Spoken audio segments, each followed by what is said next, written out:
Alright, I just want to take a quick look at the sky. I started working on this video, it was the 16th, and this is what it looked like. Today is like the 18th or something when I'm finally doing the final cut. But I still wanted to include this because this was the day that the sun entered Aquarius.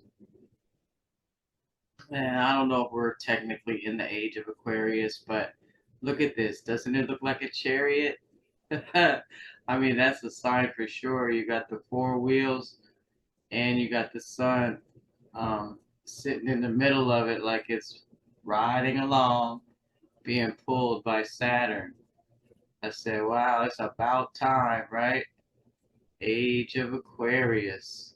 I'll put the constellations up so you can just see it really quick because we got a lot of stuff to cover today.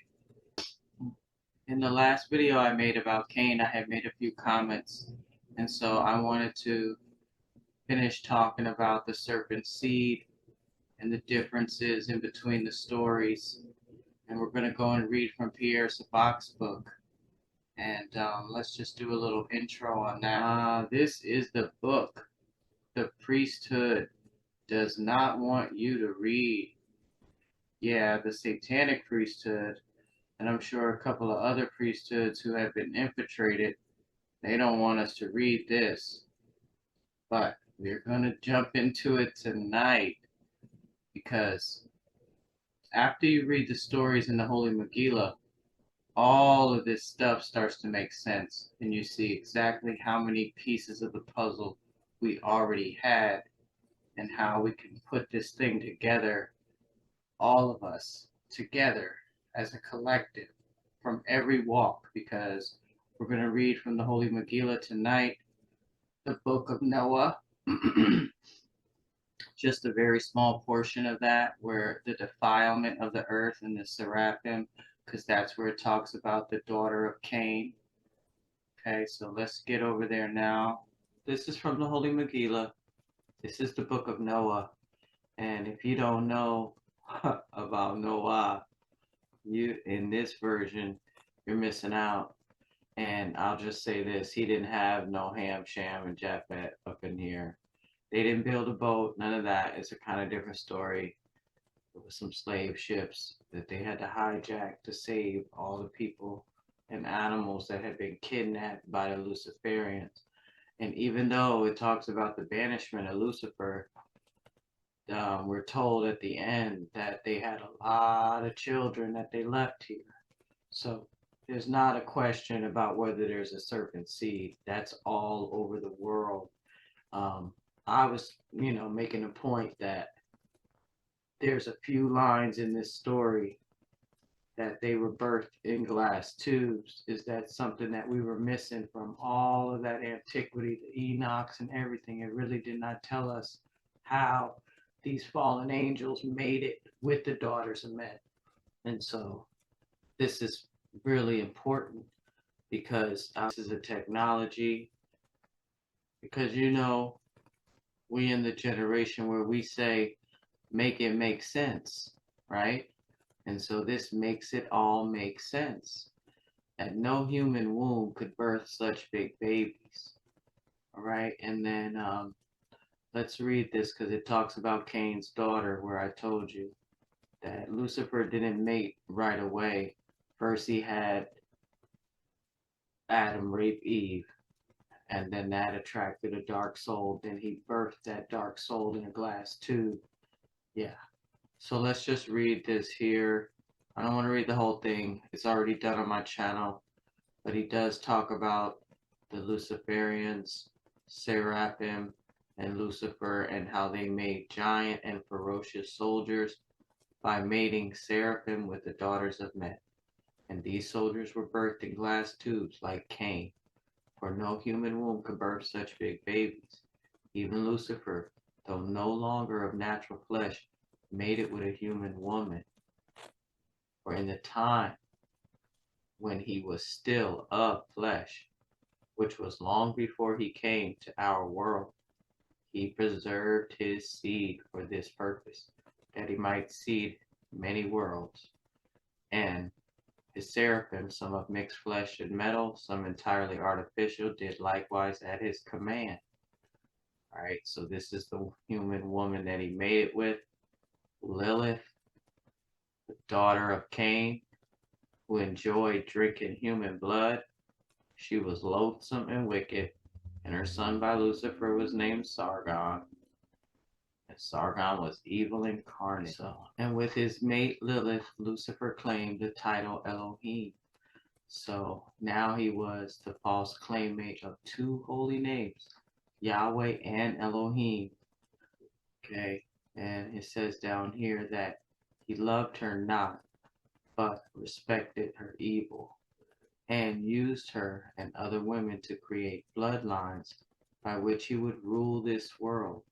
Yea, he made it with other women of many races, that his seed would encompass the planet. Right? And so we know that the Megillah told us that some of these Seraphim were originally reptilian. So if they were saved their seed, that's probably what they were mating with the women's egg. And it does say later on in this story that on that island, that's exactly what they had. It was called the Castle of Men. The children of Lucifer were many, and from his line came many of the great tyrants that scourged the earth. Yea, and from his line will come many future tyrants, even unto the last days. And in various lands Lucifer was known by various names. For behold, the people of various lands now spoke various languages, and many of the people had created god and goddesses in their own image and likeness. Yea, from their own imaginations they created deities and holy books. And so Lucifer adopted the names of the deities in each land, and took over their temples, slew their priests, and installed his own priest in their place. Then, keeping some of the outward observances of each religion in place, he altered enough to ensure the corruption of the people to his ways. For behold, all that was needed in a religion to keep the people under his influences was to make animal and human sacrifice the central focus. All else would follow. So he didn't just mix his seed with the Adamic bloodline. It was with all different bloodlines, okay? And what I was just bringing to the light was that Lucifer's in the business of bringing dark souls here. So it's almost like you can see the recipe. First, the killing, smearing the blood, wiping it on yourself, pouring it on the ground, eating it, and then rape, and then birth the baby, the dark soul in a glass tube, because you know that there's all this type of bonding that goes on and love the child feels when it's in the mother. And so just imagine a child that's born in a glass tube. And this is very long ago. This is a technology that they brought here, test tube babies.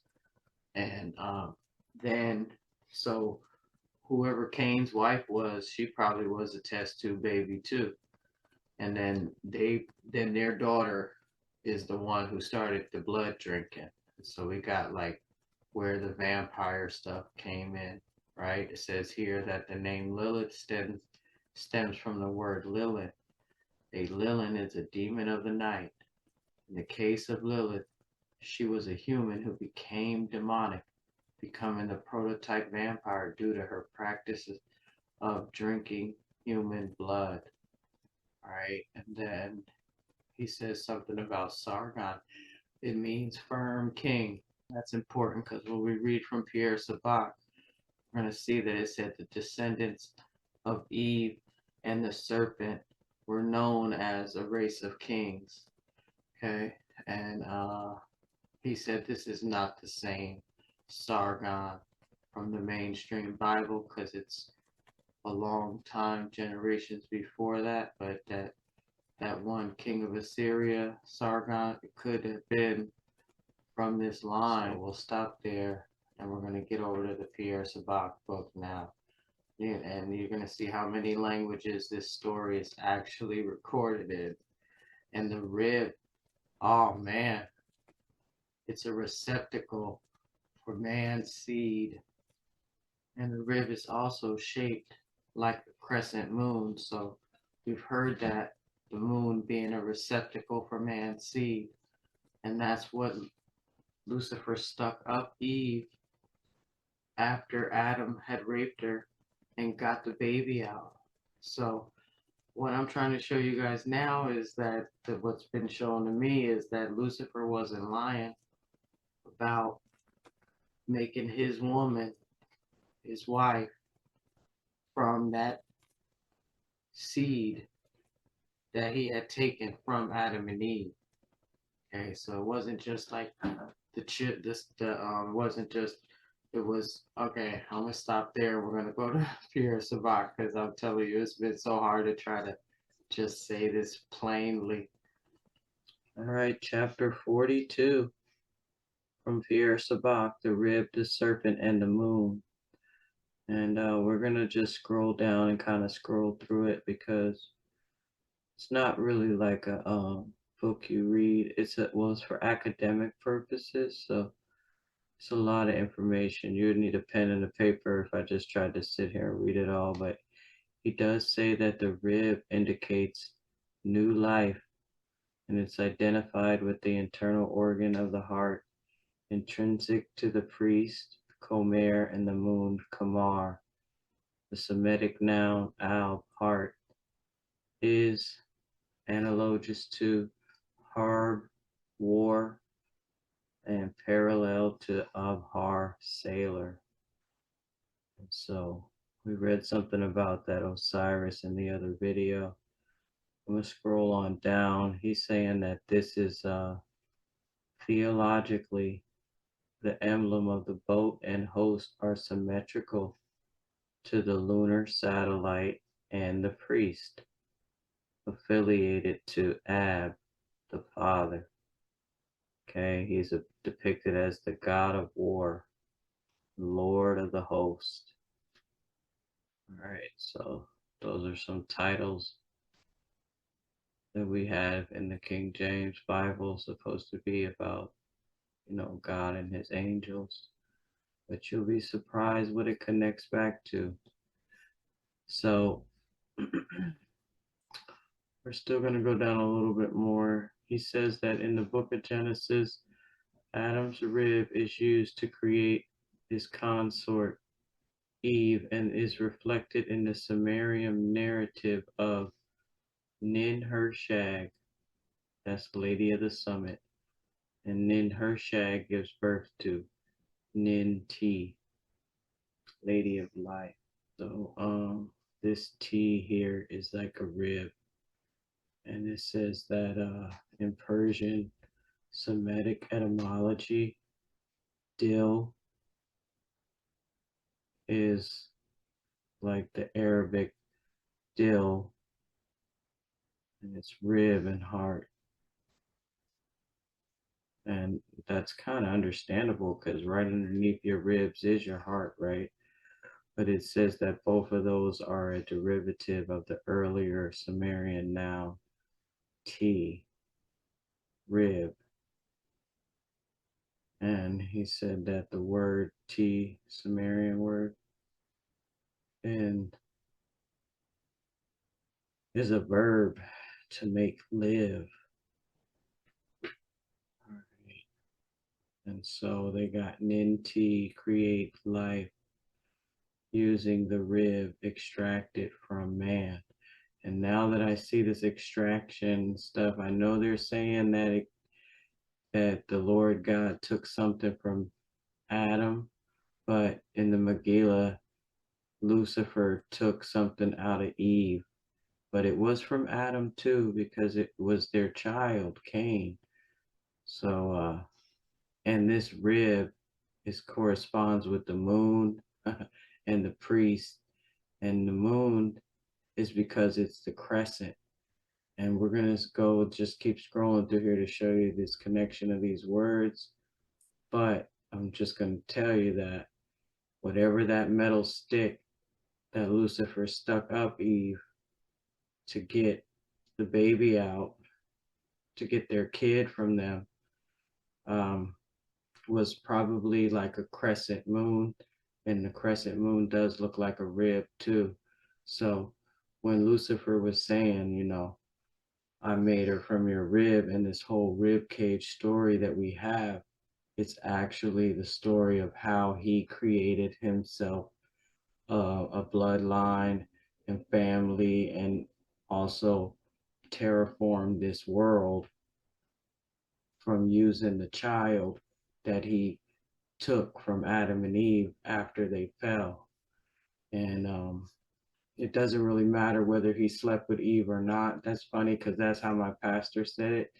He was like, because we wanted to know, how did, you know, an angel impregnate a woman, you know? And that's why I said, man, the devil's in the details, and this one little piece, and there's a lot more pieces in the Megillah, but the one little piece about the glass tubes is what the rib was. That was what it was, because down here, I was even noticing that they tell you that it was, you know, life and clay. That's Adam and Eve right there.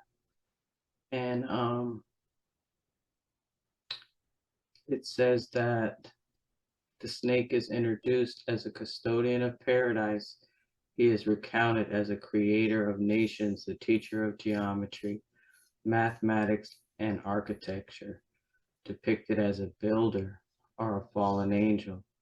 The serpent is a metaphor of recreation after the flood. So that's, keep that in mind about the word builder and recreation, because this is interesting here, because we talk about how this is what he built.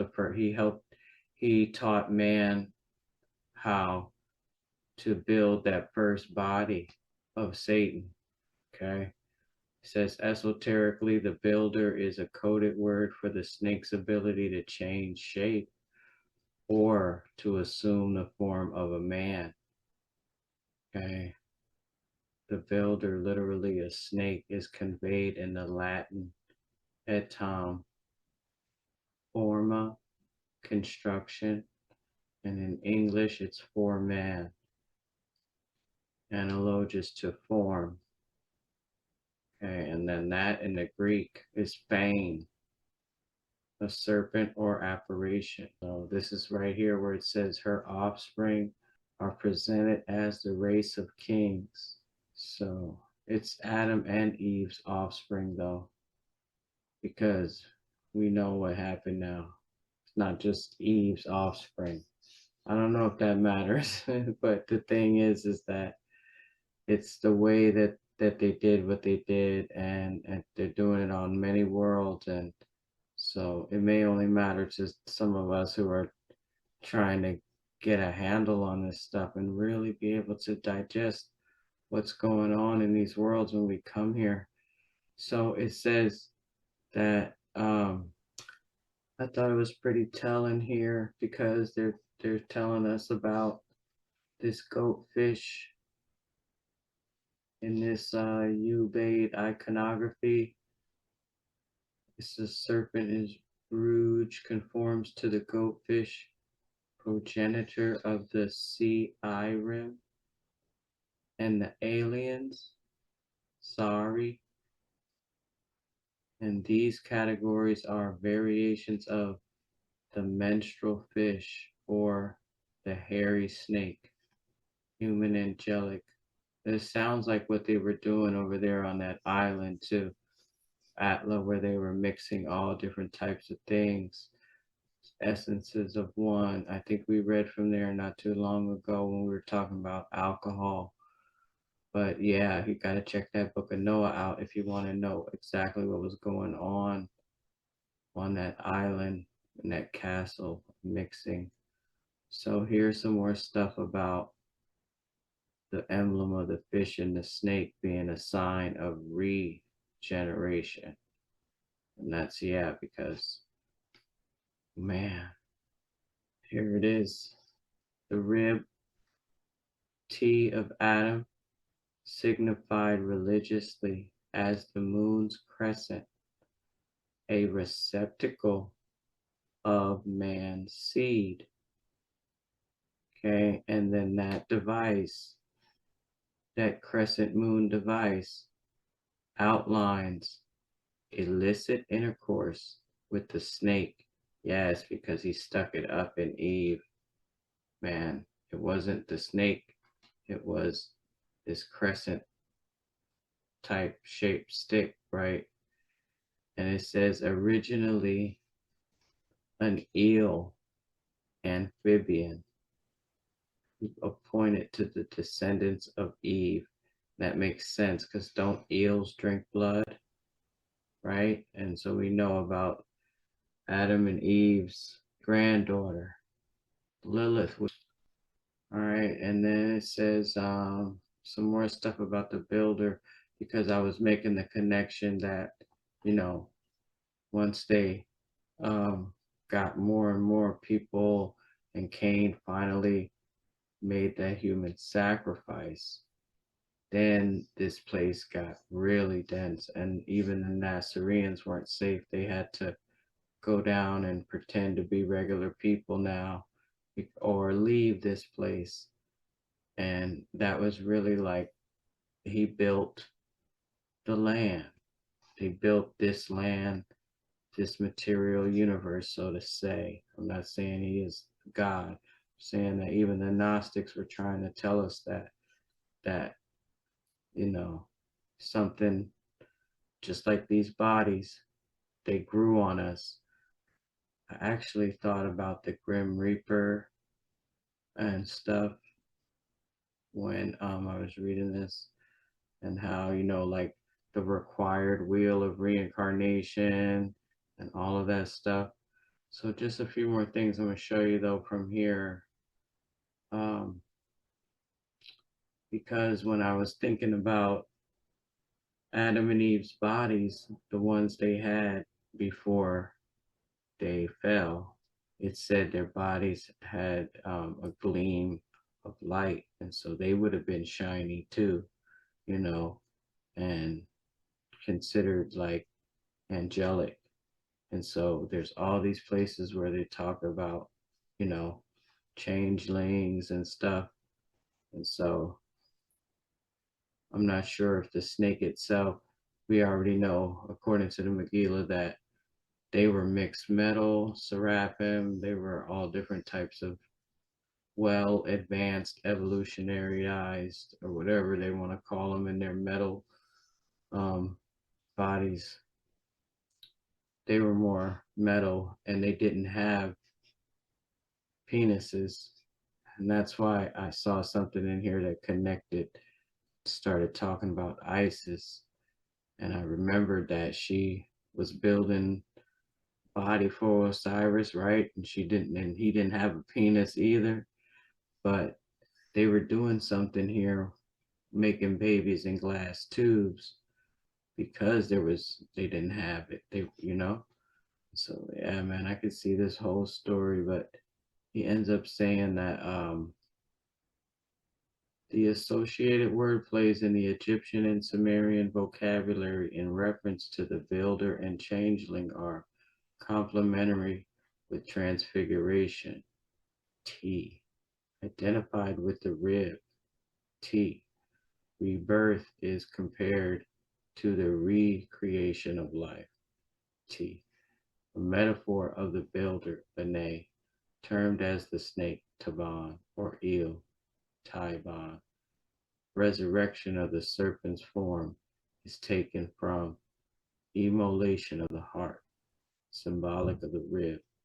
I don't know if Adam and Eve knew at that time that he took their baby from them, but he did tell them it's time to make a baby. And then he stuck that thing up there after and took the baby out. And so that probably hurt pretty bad. And that's why Eve was like done. I think she repented right after that. And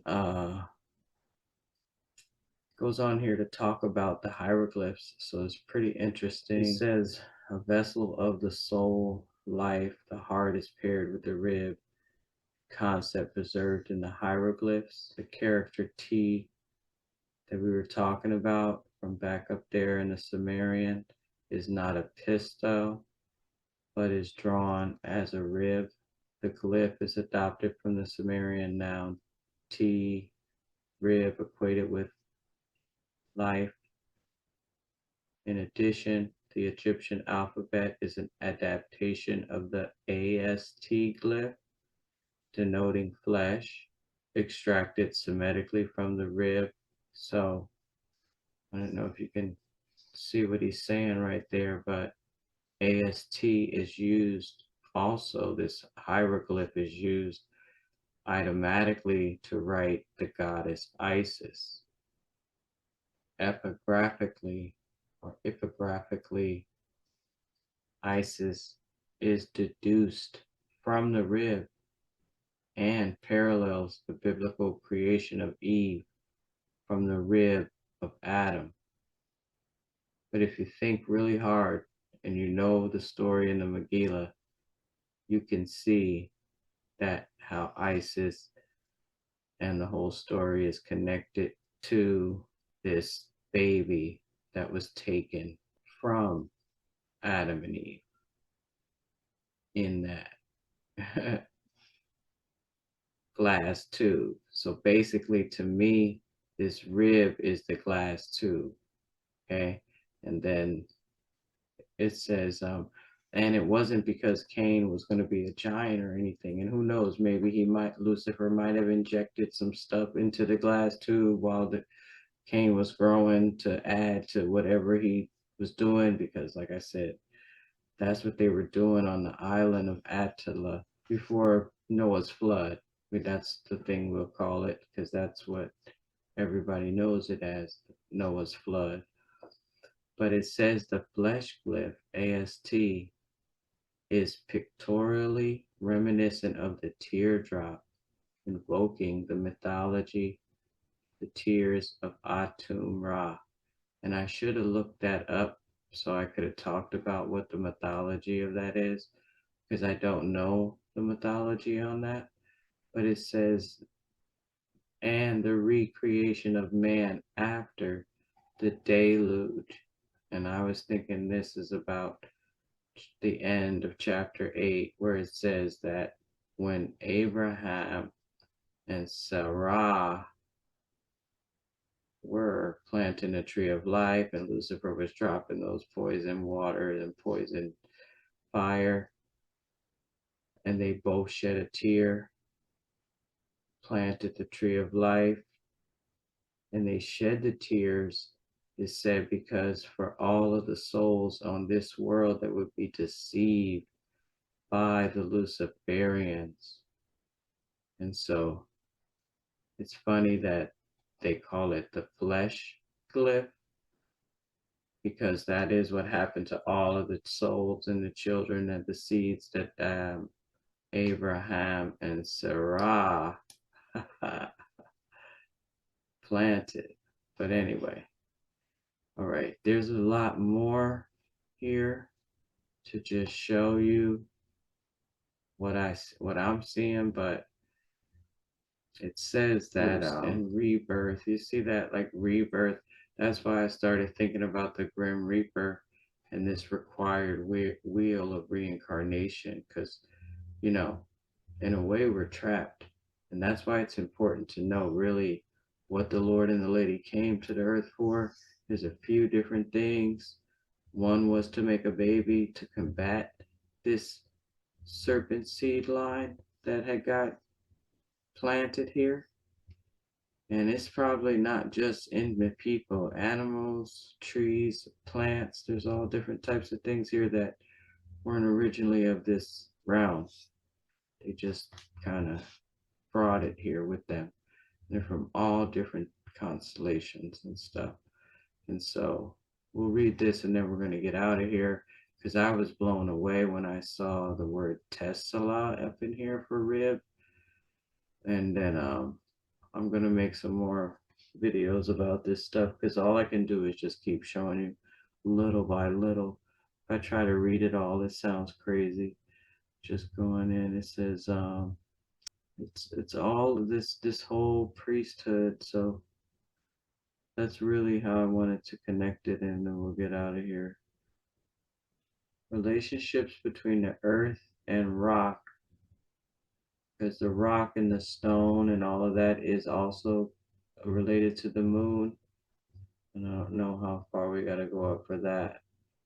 But swallowing a stone is a veiled marker of child sacrifice, found also in the Hellenistic languages. It's so hard to like pick it up at the right stem and part of what he's saying, but he says that the Arabic stem, bana, which is build, in Hebrew, baneh, a builder, are appellations assigned to the snake and eel. The etymologies imply sacrificial death of the firstborn, registered with the rib and stone, emblematic of the moon, Lavana or Vanna, primarily a device of transfiguration, because you know how the moon changes, it's never the same. But it says the stone is equated with the altar and flesh. For example, the Semitic plural noun, abanim, stones, covertly alludes to banim, children, equivocal to the nocturnal angel, Bene, a builder. Swallowing a stone is a veiled marker of child sacrifice, found also in the Hellenistic languages.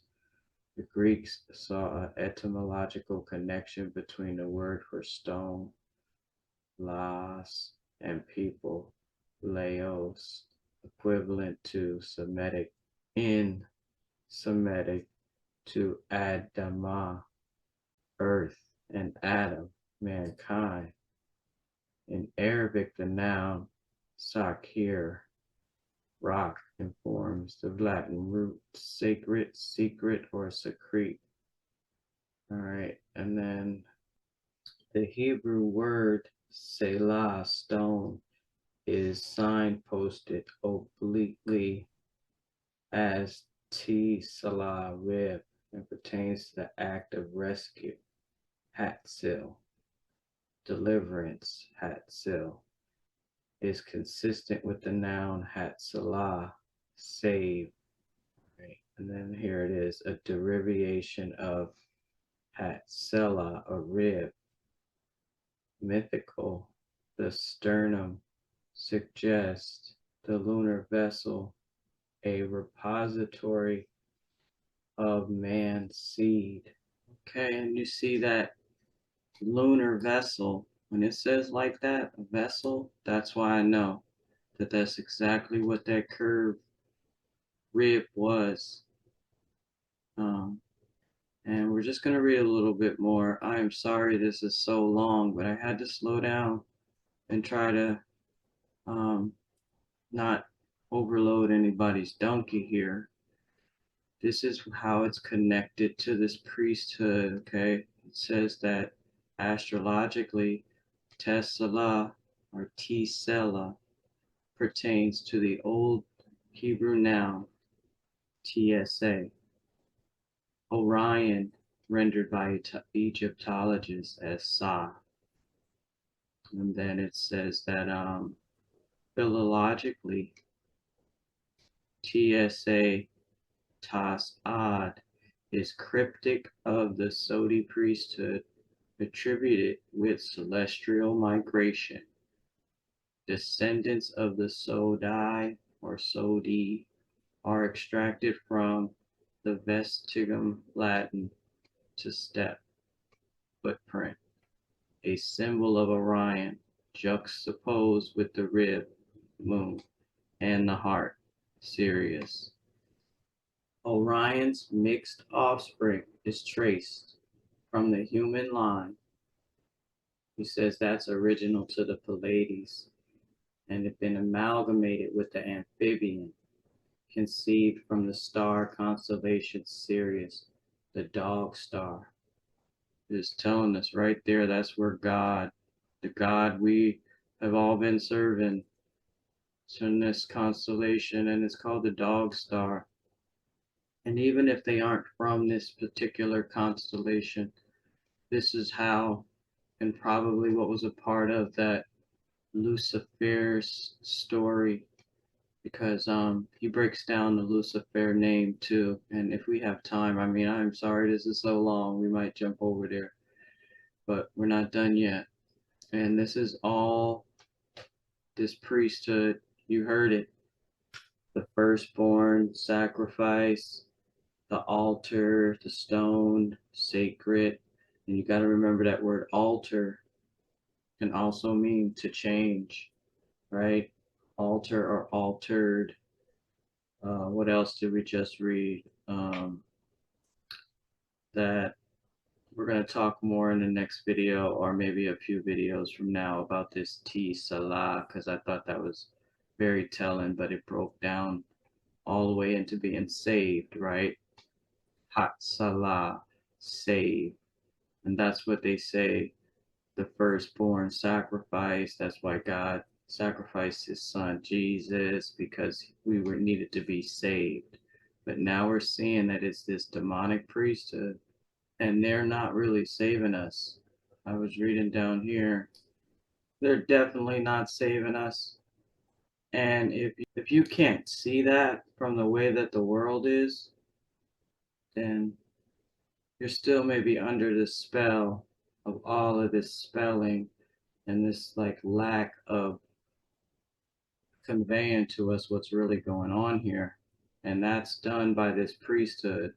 Check it out. It says, theologically, oblation of the firstborn's heart, rib, is cognate with Eve and the offertory assigned to the Passover. It said here that the rib, Tisala, details the restoration of man's seed through sacrifice.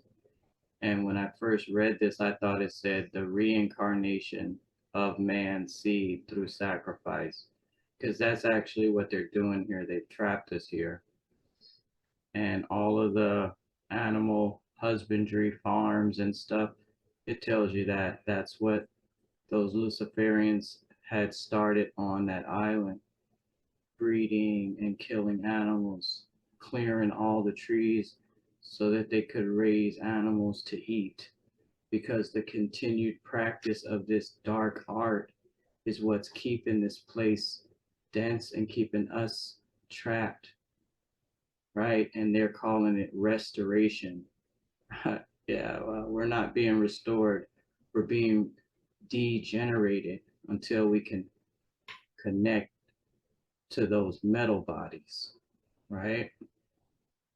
Um, and then we'll just read this last part, because I'm gonna have to come back and make another video about this T Salah, because when you think about it being salvation, that's also what you saw, that T Salah was like hat sil.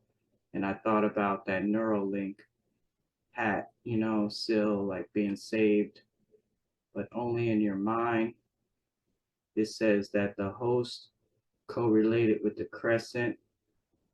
So all of those babies that were born in those glass tubes, in the worship of those dark angels, nocturnal angels, it says this class of being is specified as a type of changeling, depicted as the serpent or reaper, rapist. Yeah, they're not saving us. They are enslaving us. To conclude, he says, the rib is a cultic symbol of the builder and the host, correlated with the crescent and the worship of nocturnal, which is dark angels. Okay.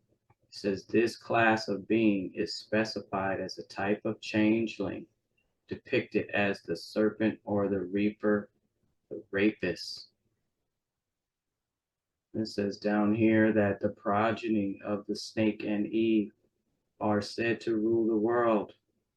We see it now in the news, don't you see it? And it says that they can take the form of a man by drinking blood. So that matches with Cain's daughter and who Lucifer made it with. And so her child probably was able to look, walk, talk, and act like a man, but it was mixed with that reptilian seed. Okay? They call it the craft and the builder. Manifest station of the angel. Wow. I gotta check this word out because festation, angel, it makes me think about how Adam and Eve's body radiated a gleam of light until they started with the killing and this blood, communion of blood, right? So, a lot more to say, but it's all here. Story of the Megillah is everywhere. And sad that, you know, it's taken this long for us to find out what we're really doing. But like I said, all of those words, altar, stone, firstborn, sacrifice, if that's a part of your religion, you need to get out of that. And last thing I wanted to say was it would be great to read to you from the Holy Megillah, where the Lady Christ is showing Sarah about the last days, and she talked about the GOD acronym, which is Global Organizational Database. Okay, and that makes me think about the parts of these bodies that are already developed into the interface between us and them. And this is why we have all the reactions and feelings and thinkings and things interfering with our daily walk. And I said it in the video, maybe people didn't get it. Everything you see, hear, think, and do is a possibility that it's to create the world around you and prepare you to get connected to the next body of Satan. If that's their salvation. The Lady Christ says that, and all these regional artificial brains are linked to the master artificial brain that in the land of the eagle is beneath a mountain and is called Global Organization Database. In the tongue of the people in this land, the acronym of that name spells the word God. Though this brain of the beast is located in this land, behold, it knows no boundaries. It is linked to the global spider web and has no true allegiance to any one nation. It is a false god and offers false immortality, but delivers a hellish disembodiment as enslaved light. Okay, so that's on page 1095 in the hard copy of the Holy Megillah, where the Lady Christ is explaining to us what it's going to be like just before the sounding of the sixth trump, when they're telling us and forcing us to take on the second body of Satan. And so we need to understand about these practices so we can come up out of it, my people. All right, I'm going to get out of here. I'll be back soon. I'm going to come with something lighter than this, and then we'll finish up this Serpent series a little later. Thanks for watching. Stay tuned to the light and to the love and to harmony. Peace.